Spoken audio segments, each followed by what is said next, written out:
7명이 자백했다는 사실이 사실 충격이었습니다. 사실. 그것도 물리적인 어떤 강요나 고문, 참기 힘든 어떤 폭행이나 이런 협박도 없었는데 이걸 설명하기 참 어려웠습니다. 그래서 왜 자백을 하죠? 자백 왜 하냐면 아무리 아니라고 해도 믿어주지 않는데 이 상황에서 나를 도와주는 사람은 하나도 없는 거예요. 오히려 내 앞에 있는 검사, 이 추궁하고 있는 검사는 수사관이 이 사람한테 잘 보여야지 그나마 나한테 나은 판단이 나올 수 있다. 자포자기 상태에 쉽게 빠집니다. 네. 그리고 또 일단 이 순간만 좀 빨리 모면하자. 이 순간만 모면하면 다음 단계에 뭐가 열리겠지라는 생각. 그리고 또 다른 아이들이 자백했다 이미. 그런 얘기를 했었어요. 다른 아이들이 이미 자백했는데 너 혼자 자백하지 않으면 니만 더 불리해져. 그런 기망도 있었고. 자, 우리 박준영 변호사께서는 어떤 이야기 가지고 오셨나요? 이제 제 인생을 바꾼 사건. 저의 첫 재심 사건인 수원 노숙소녀 사건에 대해서 말씀드리겠습니다. 수원 노숙소녀 사건. 예. 근데 사실 노숙소녀가 아니었거든요. 그 가출한 아이였습니다. 그래서 집을 가출한 지는 한 2, 3일 정도 된 아이였고, 근데 그 아이의 이제 행색이 좀 지저분해 보여서 노숙하는 아이로 그냥 그 초동 수사 과정에서 그렇게 이제 규정 지어버렸고, 실제 신원은 예, 신원은 밝혀졌습니다. 네. 15살의 아이였고 지적 장애가 있었고 또 시각 장애도 있었습니다. 네. 어떻게 살인 사건이 일어난 건가요?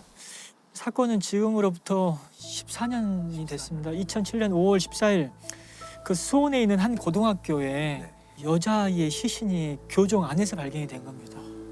경기도의 한 남자 고등학교에서 심하게 폭행당한 10대 소녀의 시신이 발견돼 경찰이 수사에 나섰습니다.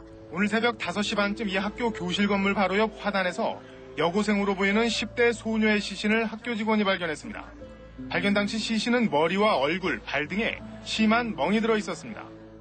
이 아이를 누가 죽인 거지도 밝혀야 될 사실이지만 이 아이가 누군지를 또 밝혀야 되는 부분이 있었거든요. 왜냐, 너무 어려서 신분증, 주민등록증 같은 것도 없었고 학생증 같은 것도 없었고, 그래서 그 당시 경찰은 아이의 행색을 보니까 약간 지저분해 보여서 수원에서 노숙인들이 가장 많이 모여 있는 수원역에 가서 그 사진을 들고 다니면서 이제 탐문 수사를 했던 겁니다.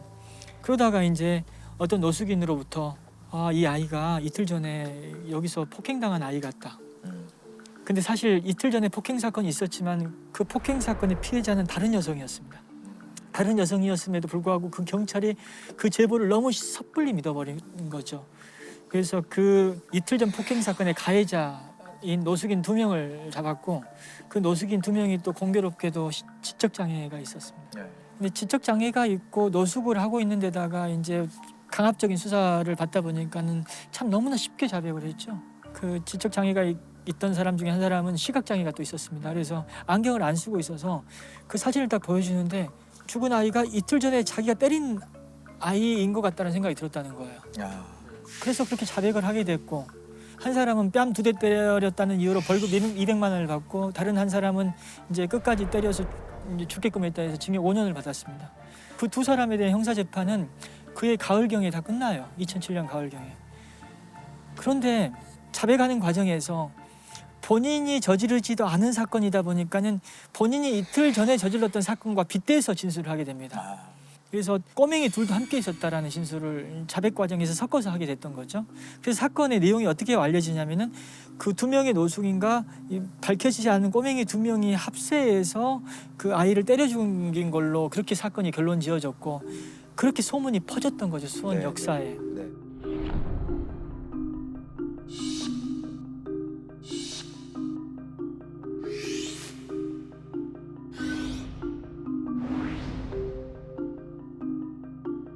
이 아이들도 범인이다라는 그런 어떤 오해를 받게 된 겁니다. 제보를 받아서 이제 그 검사가 수사를 진행했고, 아이들이 하나씩 잡혀갔고, 그 아이들 다 학교 안 가는 수원역에서 노숙하던 아이들이었죠.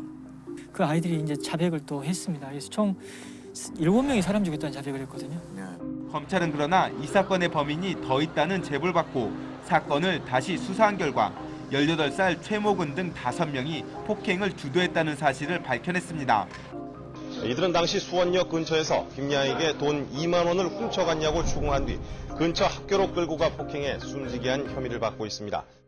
그 아이들은 1심에서는 유죄를 받았는데 2심에서 무죄로 풀려났고 2심에서 무죄를 풀린 거죠. 그러다 보니까 재판 과정에서 한 1년 동안 수감 생활을 했던 것이고 이미 형이 확정되었던 그 노숙인 5년 받은 사람은 만기 복역했습니다. 복역하고 나서 재심을 통해서 무죄 판결을 받았고 무죄 판결 받았어요. 예. 그럼 다 7명이 결과적으로는 다 무죄. 예, 다 무죄를 받은 범인이 사건이 없는 건가요? 결국 못 잡은 거죠. 못 잡은 이 거죠. 사람들은 진범이 아닌 거죠. 네, 네. 네. 저는 일단은 7명이 자백했다는 사실이 사실 충격이었습니다. 사실 그것도 물리적인 어떤 강요나 고문 참기 힘든 어떤 폭행이나 이런 협박도 없었는데 이걸 설명하기 참 어려웠습니다. 그래서 왜 자백을 하죠? 잘 이해가 자백 왜 안 돼서. 하냐면 아무리 아니라고 해도 믿어주지 않는데 이 상황에서 나를 도와준 사람 하나도 없는 거예요. 네. 오히려 내 앞에 있는 검사, 이 추궁하고 있는 검사는 수사관이 이 사람한테 잘 보여야지 그나마 나한테 나은 판단이 나올 수 있다. 자포자기 상태에 쉽게 빠집니다. 네. 그리고 또 일단 이 순간만 좀 빨리 모면하자. 이 순간만 모면하면 다음 단계에 뭐가 열리겠지라는 생각. 그리고 또 다른 아이들이 자백했다 이미. 그런 얘기를 했었어요. 다른 아이들이 이미 자백했는데 너 혼자 자백하지 않으면 니만 더 불리해져. 그런 기망도 있었고. 벌을 줘야 될 상태인지 아니면은 순간적인 잘못을 저질렀기 때문에 이 교육하고 교화해야 될 사람인지 그 판단을 내가 쓸 수 있게 해달란 말이야. 너 그렇게 하면 어떡하겠냐. 그래 그러면 안 돼. 또 큰일 나.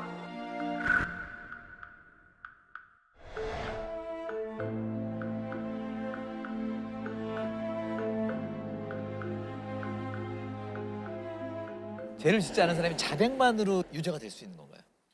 자백만으로는 안 되죠. 그래서 우리가 자백의 보강법칙이라고 자백만으로 유죄를 자꾸 인정하게 되면 자백을 강요할 거 아니에요. 고문을 할 수도 있고 그렇게 하지 말라고 자백의 진실성을 보강할 수 있는 추가적인 증거가 있어야 됩니다. 그래야만 유죄를 선고할 수 있는 거죠. 이 경우는 자백을 했으니 보강을 해준 거네요. 자백이 5명의 자백이 다 이렇게 네. 쇠사슬로 연결돼 연결되어 있기 때문에 네. 이 자백의 진실성은 나머지 4개의 자백으로 뒷받침되고 이 자백의 진실성은 또 이렇게 뒷받침되는 거죠. 그런 사슬 구조가 돼버린 거죠. 근데 이 사건은 영상 녹화가 있었기 때문에 영상 녹화와 조서를 비교할 수 있었거든요. 비교해가지고 무죄가 밝혀진 사건인데 조서만 보면은 범인 맞아요. 범인만이 알 수 있는 사건 현장의 모습과 죽은 아이가 발견된 장소를 설명을 다 해요. 근데 영상 녹화를 보면 그런 사건에 대한 정보를 다 거의 대부분을 검사나 수사관이 미리 제공을 하고 있습니다. 4일 새벽 2시 30분이에요. 그리고 정확한 장소는 그 고등학교 분단 건물 바로 앞에 있는 화단 옆에거든요. 그렇게 이제 알면 조서가 진짜 그 뉘앙스 전달이 왜곡되는 경우가 너무 많아요. 예를 들면 수사관이 이제 그 조사받는 사람한테 그때 시체를 이렇게 가서 이렇게 버렸죠. 몇 월 며칠 어디 가서 어디 한 거죠. 딱 묻고 그럼 대답을 그냥 예 했잖아요. 그럼 이제 조서에는 시체를 어떻게 유기했나요? 이래 본인이 그걸 다 얘기한 것처럼 그렇죠. 해요. 그게 너무 다르잖아요. 답을 많이 질문을 하는 사람이 이렇게 한 거죠. 했는데 예 한 거랑 어떻게 유기했나요 했을 때 이렇게 했습니다. 이렇게 대답한 거랑은 완전 다른데 그렇게 하는 경우가 사실 많았죠. 우리 심의관이 말씀하신 대로 애가 수동적으로 답변을 하면 그걸 아이들의 적극적인 진술로 왜곡을 하고 이제 자백이 사실상 만들어졌다고 봐야죠.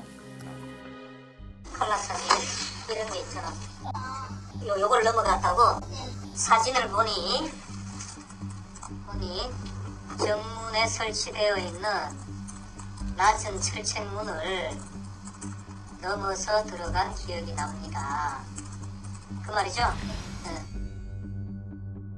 사실 저는 굳이 검사가 이렇게 수사를 했다라고 내가 법정에서 얘기를 하지 않아도 자백의 모순이 많고 다른 증거에 의해서 무죄를 받을 수 있다라고 제가 안이하게 판단을 해버린 거죠.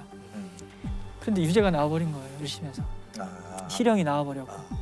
그래서 이제 항소심 재판 과정에서 안 되겠다. 이 영상 녹화를 다 복사해서 이걸 다 녹취를 해가지고 조서랑 비교를 해야겠다.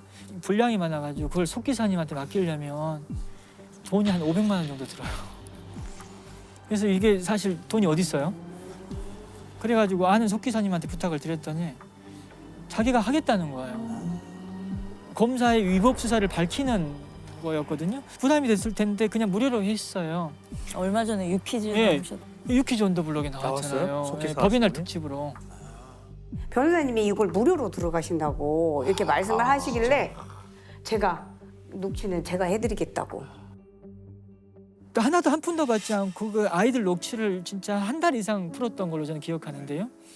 그런 어떤 속 기사님의 노력이 전혀 부각이 안 됐었습니다. 그냥 무죄 받으면 변호사의 공로로 다 생각하고.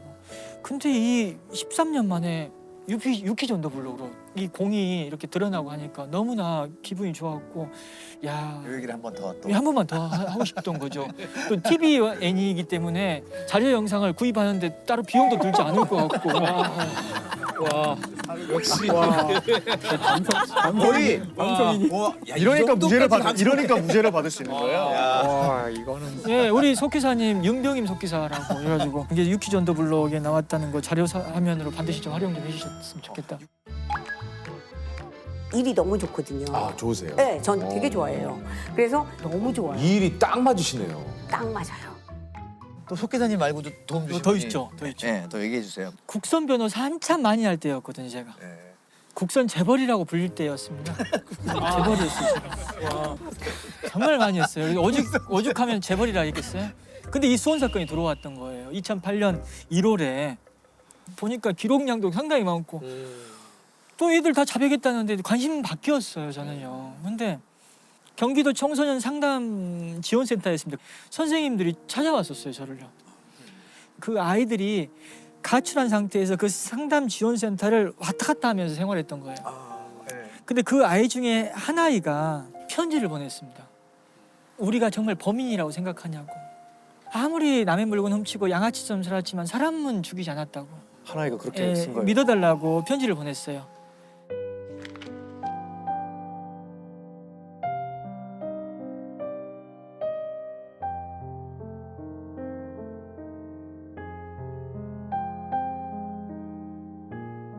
근데 이 선생님들이 이 편지를 받아들고 저를 찾아왔던 거예요. 그래서 선생님들이 이 아이들 좀 억울한 것 같다고 사건을 봐달라고. 근데 제가 좀 꾀를 부렸죠. 뭐 다른 사건도 해야 되는데 자꾸 찾아오니까 선생님들 퇴근 후에 매일 저희 사무실로 출근하시라고, 좀 각자 검토를 좀 해보시라고. 일을 주신 거네요. 네, 각자 검토를 하라고. 신종 고용. 네. 21세기형 고용인데요. 그래서 선생님들이 애정이 있다 보니까 그 아이들의 어떤 진술 내용을 그냥 도표로 그냥 분석을 다 했어요. 그래서 모순점을 다 찾아주는 거예요. 그래서 그 도표를 나중에 또 이제 제가 꼭 작성한 것이냐 참고 자료로 제출하는 그런 만행을 저지르기도 했었습니다. 부도덕합니다. 네, 굉장히 부도덕한 일을 했죠. 이 선생님들이 6시에 퇴근해가지고 사무실로 출근해가지고 밤 12시 넘어서 몇 달 동안 그렇게 일했어요. 대단하시네. 또 이 아이들이 수원역에서 노숙을 하던 아이였기 때문에 이들이 만약에 범인이라면은 수원역에서 그 죽은 아이를 데려가는 장면이 찍혀야 되는 것 아니겠습니까? 해가지고 선생님들이 사진을 다 찍어와요. 또 현장 사진을 다 찍어왔고 수원 역사의 CCTV가 어디인지를 다 도면에 다 그려왔어요. 사진도 찍어. 현장 보통 선생님들이 아닌데 검증. 보통 네. 선생님들이. 그렇게 해서 선생님들이 그렇게 이제 막 다 자료를 갖다 주니까 이제 그제서야 제가 이제 이 사건이 정말 억울한 사건이구나. 야, 이 사건 해결하면 진짜 내가 진짜 유명해지겠다. 막 그 생각, 진짜 유명해지겠다. 막 그 생각했어요. 굉장히 공명심이 크신 이런 선생님들이 다 하셨는데 이런 선생님들이 다 했는데. 이런 저는 앞에 얘기했던 청소년 범죄 얘기에 이런 선생님들 같은 분들이 계신다라는 네, 게 맞습니다. 너무 중요한 얘기 같아요. 그 당시에 법원에 제출한 탄원서에 이런 얘기 있어요. 아무런 연고도 없는 선생님들이나 변호사가 계속 증거도 수집하고 응원도 해주고 이런 걸 겪으면서 이 아이들이 이제는 우리를 믿고 지켜주는 사람이 있구나라는 그건 경험하지 않았겠냐. 그런 어떤 단원서들. 그리고 우리 경기도 청소년 상담복지센터 선생님들 그분들도 사실 부각되지 않았어요. 왜냐면은 저만 부각되다 보니까. 네. 이제 이미 다 누릴 거 누리셨으니까 이제 예, 다 누릴 거 누려가지고.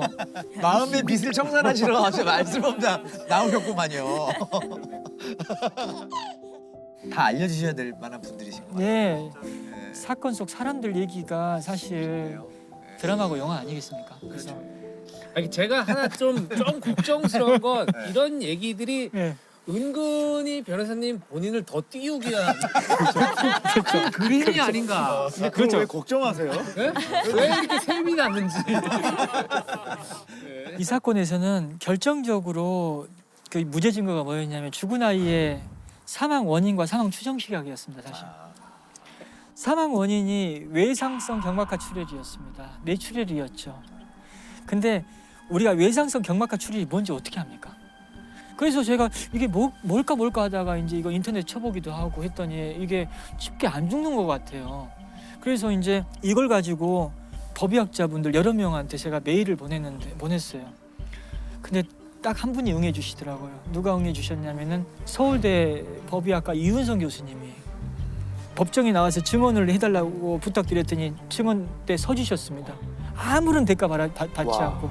이 억울하게 옥살이한 사람들의 자백 내용은 뭐였냐면은 5월 14일 새벽 3시경에 수원역에서 죽은 아이를 만나서 고등학교까지 걸어갔고 새벽 3시 40분부터 폭행을 시작했다는 거였어요. 근데 외상성 경막하 출혈이라는 것은 서서히 진행된다는 겁니다. 그래서 사망 원인의 관점에서 보면 새벽 3시 40분에 폭행이 시작됐는데 7시에 죽어? 이게 설명이 안 된다는 거예요. 그리고 사망 추정 시각도 측정을 해보니까 전날에 사망한 것 같이 보인다라고 그렇게 법의학적으로 판단이 됐었거든요. 법의학적 관점에서의 도움이 또 있었어요. 그 당시에. 2심 판사가 결국 무죄를 한 거잖아요. 네. 근데 2심 판사가 어떤 마음으로 저걸 뒤집었을까? 왜냐하면 7명이 다 자백하고 있었던 사건을 여러 정황만으로 틀기는 너무 어렵거든요. 왜냐하면 그걸 뒤집을 만한 정황이 있다면 그보다 더 큰 뒤집지 말아야 될 정황이 또 있을 수 있고 또 생각나는 거거든요. 근데 이제는 좀 알겠어요. 그러니까 결국에는 그 법의학적 관점에서 공략한 게 굉장히 주요했던 거고. 제가 어떤 일이 있었냐면 정확히 보셨습니다. 아무리 모순이 있다 하더라도 그렇죠. 정말 이미 형이 확정된 2명 중에 1명이 끝까지 번복을 안 하고 있었거든요. 근데 그 1명이 2심에서 번복했습니다. 지적 장애가 있는 사람이었는데 벌금 200만 원 받고 끝난 사람이었어요. 그러니까 자기는 괜히 여기서 또 번복해버리면 따님이 빠져나왔는데 네, 불이익이 있을 것 같아서 예, 그래서 번복을 안 했었어요. 제가 이 지적 장애가 있는 이 사람을 2심 법정에서 계속 추궁했어요. 모순을 계속 추궁했는데 끝까지 번복을 안 했어요. 이렇게 어떤 식으로든 검사의 주장에 맞춰서 계속 진술을 하는 거예요. 그리고 이제 6시가 넘어가고 재판을 끝내야 되는 상황이었습니다. 그럼 진짜 승산 없는데. 그때. 승산 없는 게임이었는데 재판장이 이제 조희대 부장판사였거든요. 그분이 대법관 하신 분인데 다 포기했어요. 저는 진짜 포기했는데 마지막에 그 나지막한 목소리로 편하게 직권신문을 했습니다. 나는 추궁을 하는 신문을 했거든요. 재판장님은 친구가 되어 주더라고요. 이 직권의 신문을 해 나가니까 어느 순간에 고개를 축 숙이고 있다가 눈이 빨개져가지고 고개를 들면서 판사님 말이 맞아요라고 해버렸어요. 번복해버렸어요. 근데 판사님이 번복시켰는데 이게 지적 장애인의 번복이고 지금까지 계속 여러 번 진술하던 걸 갖다가 딱 한 번 번복한 거다 보니까 이게 대법원에서 이제 다른 판단을 받을 수가 있거든요. 근데 그 판사님이 판결문에다 뭐라고 썼냐면은 나는 봤다. 이 사람의 진술 번복은 지적 장애나 이런 것에 전혀 영향을 받은 것 같이 보이지 않았다. 이 진술 번복은 아주 자연스러웠고 지적 능력이 부족하다 하더라도 이 진술 번복의 어떤 신빙성이나 임의성에 대해서 문제 토를 달지 말아라. 그러니까 그렇게 판결문에 써버렸어요.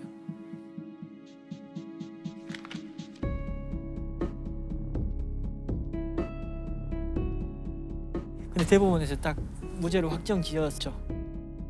범인을 찾지 못한 채 이 사건 피의자로 지목됐던 7명이 모두 누명을 벗었습니다. 피고인의 진술이 일관되지 못하고 수사기관의 회유에 의해서 진술됐을 가능성이 있다고 보아 뒤이어 작년 10월엔 정 씨가 어제는 마지막 피의자 강 씨까지 재심을 통해 무죄 판결을 받았습니다. 제가 이 사건을 꼭 얘기하고 싶었던 이유는 뭐냐면 이 사건의 어떤 사람 얘기를 좀 해보려고 했던 거죠. 대개 사건이 해결되면 변호사한테만 주목을 해요. 변호사만. 변호사가 무죄 받은 걸로 다 그렇게 생각하고. 근데 이 수원 사건은 참 많은 사람들의 도움이 있었는데 노숙인들 재심을 할 때 그 노숙인 재심은 노숙인을 돌보던 신부님이 있었기 때문에 가능했거든요.